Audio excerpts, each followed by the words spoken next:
আসসালামু আলাইকুম ওয়া রাহমাতুল্লাহ। প্রিয় শিক্ষার্থীবৃন্দ, আশা করি ভালো আছো। আমি ভালো আছি আলহামদুলিল্লাহ। আজ বেশ কিছুদিন পর তোমাদের মাঝে আবারও আমি উপস্থিত হলাম নতুন একটি বিষয় নিয়ে। শুরুতেই আমার চ্যানেল থেকে তোমাদের স্বাগতম। যদি কোনো প্রশ্ন থাকে, ওখানে হেল্পলাইন হোয়াটসঅ্যাপ আছে 01711488315। এই নাম্বারে যোগাযোগ করলে আমার সাথে কথা বলতে পারবে।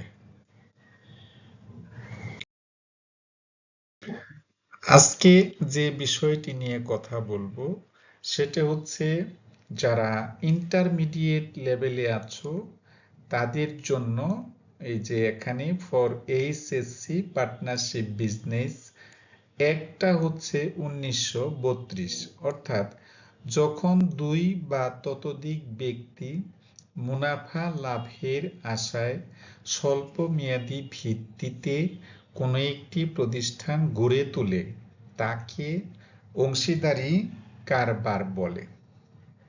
এখানে অংশীদারি কারবার বলতে আমরা কিছু বিষয়ের উপর ডিপেন্ড করব, যে কিছু অঙ্কে চুক্তি থাকবে, চুক্তির উপর নির্ভরশীল, আবার কিছু বিষয় থাকবে যে চুক্তিতে না থাকলেও তোমাকে সেটা করতে হবে। তা আমি বিষয়টা আবারও বলছি, যখন দুই বা ততোধিক ব্যক্তি 1932 সালের ভারতীয় আইন মোতাবেক দুই বা ততোধিক ব্যক্তি মুনাফা লাভের আশায় স্বল্প মেয়াদী ভিত্তিতে কোনো একটা ফার্ম, কোনো একটা প্রতিষ্ঠান গড়ে তুলে তাকে আমরা অংশীদারি কারবার বলে থাকি।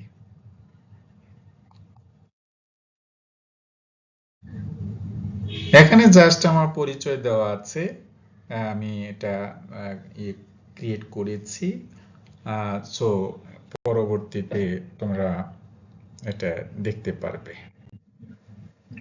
ডিসকাস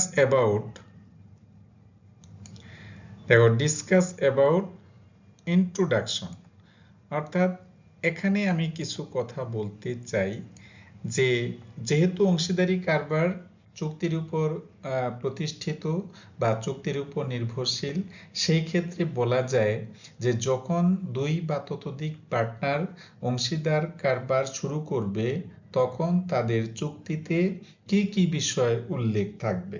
এমন হতে পারে যে তিনজন অংশীদার আছেন, তারা কে কতটুকু মূলধন নিয়ে আসবে, আবার বছরের মাঝখানে যদি ওয়ার্কিং ক্যাপিটাল শর্ট পড়ে অথবা মূলধনের স্বল্পতার কারণে বিজনেসের মধ্যে কোনো একটা প্রবলেম ক্রিয়েট হয়, সেই ক্ষেত্রে যে কোনো একজন সলভেন্ট পার্টনার যদি বলে যে আমি কিছু টাকা ঋণ স্বরূপ আমি আমার বিজনেসে বা আমাদের বিজনেসে আনবো, তার উপরে আমাদেরকে ইন্টারেস্ট দিতে হবে, তো সেটা যদি অন্যান্য পার্টনার রাজি হয়ে যায়, সেই ক্ষেত্রে তারা ওই অবস্থাতে তাদের প্রতিষ্ঠানের যে কিছুটা বিপদের সম্মুখীন হয়েছে সেটাকে তারা ত্বরান্বিত করবে। তো এখানে তিনজন পার্টনার থাকতে পারে, তারা কারবার বাড়ি থেকে নিজস্ব মূলধন কারবারে বিনিয়োগ করবে, সেই মূলধনের উপর তারা কোনো সুদ পাবে কিনা সেটা অবশ্যই চুক্তির মধ্যে উল্লেখ থাকবে। যদি কোনো পার্টনার কোনো সমস্যার সম্মুখীন হয়, সেই ক্ষেত্রে কারবার থেকে বছরের মাঝে অথবা বছরের শুরুর দিকে অথবা শেষের দিকে কিছু টাকা সে ড্র করতে পারে। এই ক্ষেত্রে যে পরিমাণ টাকা সে ড্র করেছে তার যদি অন্য কোথাও রাখা হতো, তার উপরে একটা সুদ পেত, সেটা কারবারের জন্য একটা ইনকাম হিসেবে বিবেচিত হতো। তো যেহেতু এখানে কোনো একজন পার্টনার সেই টাকাটা নিয়ে নিচ্ছে, সেই ক্ষেত্রে চুক্তির মাধ্যমে যদি বলে যে তুমি যে টাকাটা নিচ্ছ সেই ক্ষেত্রে তোমাকে কিছু টাকা সুদ দিতে হবে কারবারকে, তখন যদি সেটা সে মেনে নেয়, সেই সূত্রে সে কারবার থেকে টাকা উত্তোলন করতে পারে। তো এখানে মূল বিষয়টা হচ্ছে যে একটা বছরের বা একটা নির্ধারিত হিসাব বছরের মধ্যে দুই বা ততোধিক ব্যক্তি যে কারবারি প্রতিষ্ঠান গড়ে তুললো, তাদের যে একটা হিসাব এক বছর পরে হবে, সেই হিসাবের মধ্যে যতগুলো আয় আছে আয়গুলোকে তারা একত্রিত করবে এবং যতগুলো ব্যয় আছে ব্যয়গুলোকে তারা একত্রিত করবে। করার পরে তাদের মধ্যে যে একটা ডিফারেন্স হবে, সেই ডিফারেন্সটুকু বা পার্থক্যটুকু অংশীদারদের মধ্যে বন্টন করে দিবে। যদি প্রফিট হয় সেই প্রফিটটাও বন্টন করবে, আর যদি লস হয় সেই লসটাও বন্টন করবে। আশা করি বুঝতে পারছো। এখন কেউ যদি প্রশ্ন করো যে সেই লাভ অথবা লোকসান কিভাবে বন্টিত হবে, অংশীদারি কারবারের চুক্তির মধ্যে যেভাবে বলা থাকবে, সাপোজ ধরে নাও 3:2:1 অনুপাতে বন্টিত হবে, তাহলে 3:2:1 আমরা করব যে 3 আর 2 5, 5 আর 1 6, 6 ভাগের 3 ভাগ পাবে একজন, 6 ভাগের 2 ভাগ পাবে আরেকজন, 6 ভাগের 1 ভাগ পাবে আরেকজন। সেটা আমি অবশ্য অঙ্কের মধ্যে তোমাদের শো করব পরবর্তী লেকচারে। আমি প্রারম্ভিক আলোচনা তোমাদের দিচ্ছি এই কারণে যে অনেকে অংশীদারি কারবারি প্রতিষ্ঠানের অঙ্ক করতে পারো, কিন্তু ভিতরে যে কিছু কথাবার্তা থাকে সেইগুলো তোমরা অতটা বুঝতে পারো না, যার কারণে এই তোমাদের প্রাথমিক যে একটা ধারণা সেই সম্পর্কে তোমাদের দুইটি কথা বললাম। তো এখানে দেখো অনেক সময় দেখা যায় যে কি বলা আছে যে অ্যাবসেন্স অফ কন্ট্রাক্ট, তার মানে যদি তোমার কন্ট্রাক্টের মধ্যে উল্লেখ না থাকে অথবা চুক্তির মধ্যে উল্লেখ না থাকে, সেই ক্ষেত্রে আমি এখানে দেখো দুটি জিনিস লিখেছি।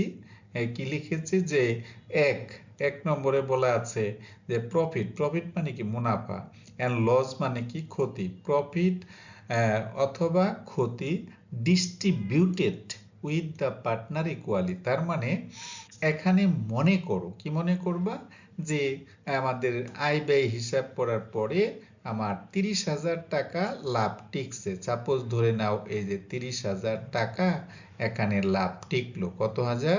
এই যে 30,000। আমি এমনি লিখলাম যে 30,000 টাকা আমার মুনাফা হয়েছে। এখন এই 30,000 টাকা মুনাফা যে হলো, যদি পার্টনার 3 জন থাকে সেই ক্ষেত্রে ইকুয়ালি বলতে কি বোঝায়? ইকুয়ালি বলতে যেরকম 1:1:1, দেখেছো? তাহলে 1:1:1 মানে 1 আর 1 2, 2 আর 1 হলো 3, তাহলে 3 ভাগের 1 ভাগ, 3 ভাগের 1 ভাগ এবং 3 ভাগের 1 ভাগ, অর্থাৎ প্রত্যেকেই সমান করে মুনাফাটা বন্টন করবে। আর যদি লস হয় সেই ক্ষেত্রে একইভাবে তারা নিজেদের মধ্যে বন্টন করবে। আশা করি তোমরা বিষয়টি বুঝতে পেরেছো। এরপরে দেখো 2 নম্বরে যেটা লিখলাম যে ইফ এনি পার্টনার, যদি কোনো অংশীদার bring amount of loan then interest should be charge 6%, অর্থাৎ চুক্তির মধ্যে উল্লেখ না থাকলেও যদি কোনো একটা ডেফিনিট পার্টনার কোন ঋণ আকারে কারবারের মধ্যে টাকা আনে, সেই ক্ষেত্রে 1932 সালের আইন মোতাবেক তাকে 6% সুদ দিতে হবে কারবার থেকে। এই জন্য এখানে লিখেছি যে অ্যাবসেন্স অফ কন্ট্রাক্ট, অর্থাৎ চুক্তির মধ্যে উল্লেখ না থাকলেও তোমার 1 এবং 2 এই ফাংশনটা করতে হবে। আশা করি তোমরা বুঝতে পেরেছো। ঠিক আছে, তাহলে পরে আমি বিষয়টাকে যদি আবারও উল্লেখ করি যে চুক্তির মধ্যে উল্লেখ না থাকলে কি করতে হবে? করতে হবে যে প্রফিট এন্ড লস কি করতে হবে বলো? 1:1:1 1 এভাবে ভাগ করতে হবে। তারপরে ধরো যদি কোনো একজন পার্টনার কারবারি প্রতিষ্ঠানের মধ্যে লোন আকারে টাকা নিয়ে আসে, সেই ক্ষেত্রে লোনের উপর তোমার 6% হারে কি ধরতে হবে? সুদ ধরতে হবে। কেন ধরতে হবে? যেহেতু 1932 সালের আইনের মধ্যে এটা কি করা আছে? লিপিবদ্ধ করা আছে। ঠিক আছে, তাইলে আমরা কি বললাম? চুক্তির মধ্যে উল্লেখ না থাকলে অবশ্যই এই দুটো কাজ তোমাদেরকে নিজের থেকে সমাধান করতে হবে। তো ভিডিওটা একটু লম্বা হচ্ছে এই কারণে যে যদি বিস্তারিত আমি না বলি তাহলে তো তোমরা বুঝতে পারবে না। সেই ক্ষেত্রে একটু ধৈর্য ধরে যদি শোনো তাহলে বুঝতে পারবে। তো এখানে বলা আছে according to question interest factor থাকতে পারে, ইন্টারেস্ট অন ক্যাপিটাল থাকতে পারে, interest on drawing, interest on loan. অর্থাৎ এই ক্ষেত্রে যদি আমি বলি যে ইন্টারেস্ট অন ক্যাপিটাল, অর্থাৎ ইন্টারেস্ট অন ক্যাপিটাল বিষয়টা হচ্ছে এমন একটা বিষয়, এখানে যদি বলে যে 10% তোমার ইন্টারেস্ট ধরতে হবে, তাহলে আমি 10% ধরবো। আর যদি ধরতে না বলে আমি ধরবো না। ঠিক আছে, সবাই বুঝতে পেরেছো? আবার ধরো যদি এই যে লোনে ইন্টারেস্ট অন ড্রয়িং বলছে, তো ইন্টারেস্ট অন ড্রয়িং এর উপরে যদি তোমাকে বলে যে এখানে ইন্টারেস্ট অন ড্রয়িং, সরি, এই যে ইন্টারেস্ট অন ড্রয়িং এখানে 5% তোমাকে কি করতে বললো? উত্তোলনের উপর সুদ ধরতে বললো। তাহলে ধরতে বললে ধরবে, আর যদি তা না বলে তাহলে ধরার কোনো প্রয়োজন নেই। বাট পরবর্তী যে ইয়েটা আছে, লোনটা আছে, অর্থাৎ লোনের উপরে তোমার যদি সুদের হার 5% অথবা 6% উল্লেখ থাকে বা 7%, 8%, যতটুকু উল্লেখ থাকবে ততটুকু ধরবে। বাট যদি উল্লেখ না থাকে সেই ক্ষেত্রে 6% সুদ ধরতে হবে। কিছুক্ষণ আগে যেটা আমি বলেছি 6%, এই যে 6% সুদ ধরতে হবে। কখন ধরতে হবে?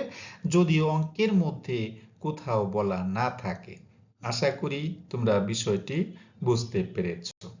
ঠিক আছে, তাহলে পরে যদি এর উপর যতটুকু আলোচনা করেছি এর উপর যদি তোমাদের কোনো কোশ্চেন থাকে অবশ্যই আমাকে পরবর্তীতে কমেন্টসে জানাবে। So thanks for watching. যদি তোমাদের সামান্যতম ভালো লেগে থাকে এবং উপকৃত হয়ে থাকে অবশ্যই আমাকে কমেন্টে জানাবে। পরবর্তীতে আমি প্র্যাকটিক্যালি একটা অঙ্ক নিয়ে উপস্থিত হব। সে পর্যন্ত যে যেখানে থাকো ভালো থাকো, সুস্থ থাকো এবং নিরাপদে থাকো। আসসালামু আলাইকুম ওয়া রাহমাতুল্লাহ ওয়া বারাকাতুহু।